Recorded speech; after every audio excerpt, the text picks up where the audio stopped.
काजी साहब ने आते ही जो मार्कतुल आरा केसेस सुने वो सारे कहीं ना कहीं नवाज शरीफ को फेवर कर रहे थे।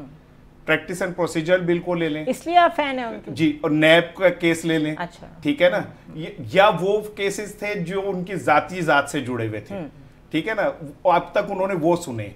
और मुझे बड़ा अच्छा लगता है जब वो कहते हैं कि जी ज़ियाउल हक का नाम, वो मैं उसे सदर नहीं मानता, वो उन जजेस को भी नहीं मानता जिन्होंने पीसीओ के तहत हल्फ उठाया।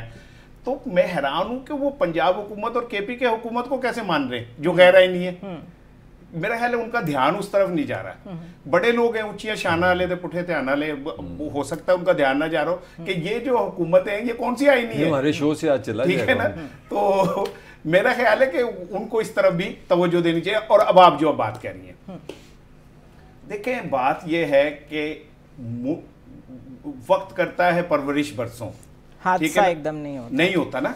हमने परवरिश की इस निज़ाम की, इस निज़ाम के अंदर हमने अपनी जुडिशरी में बंदे इंडक्ट किए, और जब वो हमें सर्व करते थे और रिटायर होते थे तो हम उनको आला ओहदे देते थे, ठीक है, पीसीबी का चेयरमैन बना देते थे, वजीर आजम का इलेक्शन लड़वा देते थे, सदर का इलेक्शन लड़वा देते थे, ठीक है ना, जो आपके ब्रीफ केस लेके जाते रहे, जो ब्रीफ केस लेके जाते रहे और जजों को खरीदते रहे, आप उन्हें अपने क्या नाम है सदर बनाते रहे, ठीक है।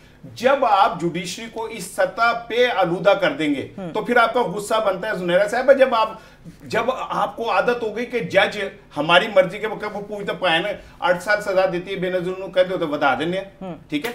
और फिर जब जज अपनी असल बात करते हैं तो फिर आप पार्लियामेंट में खड़े होकर उन्हें गालियां देते हैं, आप जलसों के अंदर उनके खिलाफ। किस मुल्क के अंदर मुझे बता दें ऐसा हो सकता है कि एक बंदा जो अदालतों से जमानत पे है वो जजों को गालियां दे रहे हैं?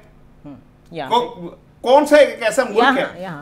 ये आप उस मुल्क में बैठे हैं। कल भी मैंने आप क्यों परेशान? मैं सुना, कल भी वो लतीफा सुनाया कि यार किसी मुल्क में ऐसा हो सकता है कि एक बंदा 4 साल इश्तहारी रहा हो और वो डायरेक्ट वहां से आके और वजीर बन जाए। ये निजाम है, ये कोई मजाक हो रही है? ये निजाम है, ठीक है। 24 करोड़ कीड़े मकोड़ों पे इसको बड़ी तकलीफ होती है, ठीक है ना। लेकिन तुम जिस तरह कुचल के उन कीड़े मकोड़ों को ऐवान इक़्तिदार तक पहुंचते हो, जिस तरह तुमने अपने इदारों को बना दिया और इन लोगों को बेतौकीर लोगों को तुम रोज ही सबक देते हो कि नवाज शरीफ जदों चाहोगे कार बुला के ऐसी ओदा बायोमेट्रिक करा लेंगे, हम फला को जाएंगे तो टांग देंगे, फला को फांसी दे देंगे, और तुम लोग अंडा चोरी करने के अंदर तकरीर का मकसद क्या है? और एक मिनट ठहर जाना यार, मकसद क्या है?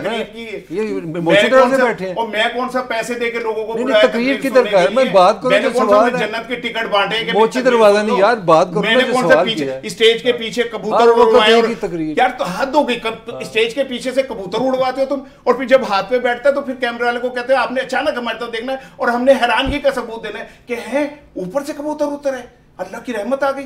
और ड्रामा यार, खुदा का खौफ करो, कितना इस पाकिस्तानी कौम को तुम बेवकूफ बनाओगे? पाकिस्तानी कौम बेवकूफ नहीं है, वो तो एक हमारा बहुत जूनियर सहाफी उस कबूतर वाले तक भी पहुंच गया। नहीं वो अब वो क्लिप देखे, जैसे ही वो मियां साहब के कबूतर बैठे एकदम चेहरे दिखाए गए तो उन्होंने हैरानी के साथ है नहीं, ये अल्लाह की रहमत आ गई है। यार सवाल ये है, सवाल हो रहा है अदलिया पे, तुम कबूतर पे ले गए, जवाब उसका अदलिया। और वो कबूतर भी तुम्हारी गुलाम ज़हनियत का कबूतर, वो उड़ा ही नहीं, वो बाठा कबूतर थी ना, वो डरा हुआ था। अच्छा, गुलाम ज़हनियत के कबूतर रखे, सही पैसे देके सही क्वालिटी का कबूतर लेना चाहिए था। कोई आजाद मंच कबूतर लेके आना चाहिए था, दरवेश मंच कबूतर लेके आना चाहिए, गुलाम कबूतर पिंजरों के अंदर बंद। यार अगली बार तुम ले आना भाई कबूतर, अपनी मर्जी से ले आना।